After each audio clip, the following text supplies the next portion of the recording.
Hi friends, स्वागत आहे तुमचं माझ्या चॅनेलमध्ये. तर मी आता करंजा बनवत आहे. तर माझ्या वैशूने मला बाकूर दिला होता, म्हणजे सारण दिलं होतं. तर म्हटलं चला आज वेळ आहे तर करंजा करून टाकूया. तर त्याकरिता मी 3 चमचे मोहन, कडक कडक मोहन यामध्ये घालणार आहे तुपाचं. हे पहा, खूप छान होतात करंजा कडक मोहन घातल्यानंतर. नंतर मी ते चांगलं हलवून घेणार आहे.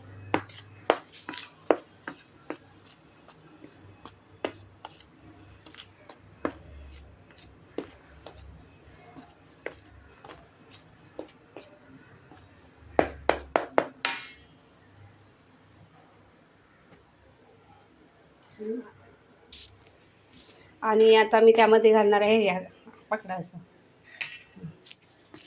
इथेच पकडा फक्त. आता मी यामध्ये, आणि मैत्रिणींनो नेहमी लक्षात ठेवायचं, कोणताही तुम्ही मैद्याचा पदार्थ बनवाल ना तर नेहमी त्याच्यामध्ये दुधाचाच वापर करायचा, पाण्याचा वापर नाही करायचा.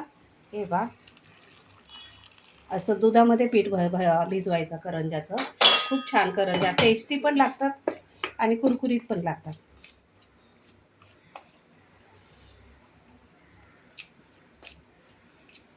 2 मिनटं विट्टू, 2च मिनटं आले मी. खूप छान होतात करंजा. आणि नंतर बाकूर कसा बनवला आहे त्याची पण रेसिपी मी तुम्हाला सांगते. पण अशा प्रकारे जर तुम्ही करंजाची कणिक हे करून घ्याल ना, भिजवून दूध आणि तुपामध्ये, खुसखुशीत करंजा, अगदी तुम्ही 2 महिने जरी ठेवल्यात ना तरी त्या खराब होणार नाहीत आणि एकदम कुरकुरीत लागतात त्या करंजा.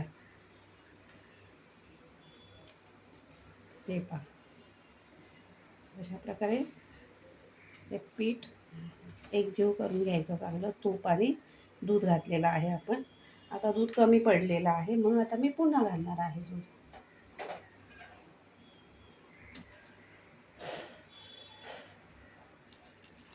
असं लागेल तसं थोडं थोडं दूध घालायचं त्याच्यामध्ये.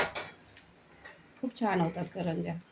करंजा म्हणजे तुम्ही कोणताही मैद्याचा पदार्थ कराल ना मित्रमैत्रिणी, तर त्यामध्ये दुधाचा, इव्हन मी पुरणपोळ्या पण बनवते ना, तर ते पीठसुद्धा मी पुरणपोळीचं दुधामध्येच भिजवते. खूप छान होतात पुरणपोळ्या.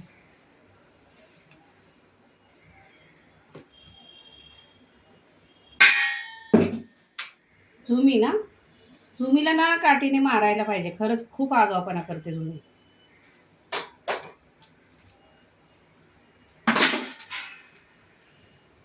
कोण झुमीच आहे ना.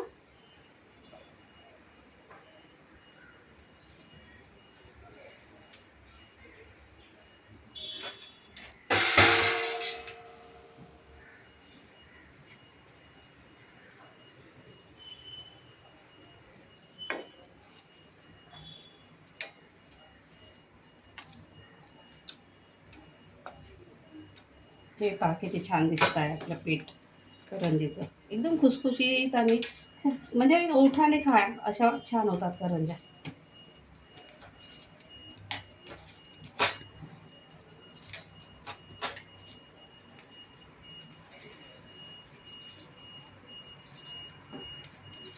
बिट्टूची तब्येत बरी नाही आहे, डोकं दुखतंय, सर्दी झाली आहे. ते डोकं हे करायला बोलवत आहे मला, चेपून जायला.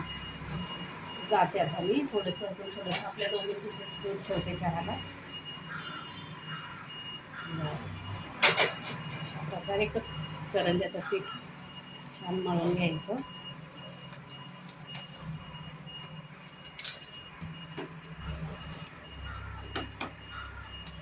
कडक कडक मोहन घालायचं तुपाचं, छान होतात करंज्या.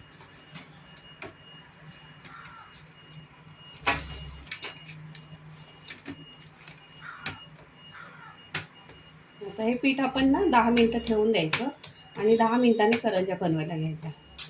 तुम्हाला बाकूर कसा बनवला त्याची पण रेसिपी मी सांगते करंज्या बनवता बनवता.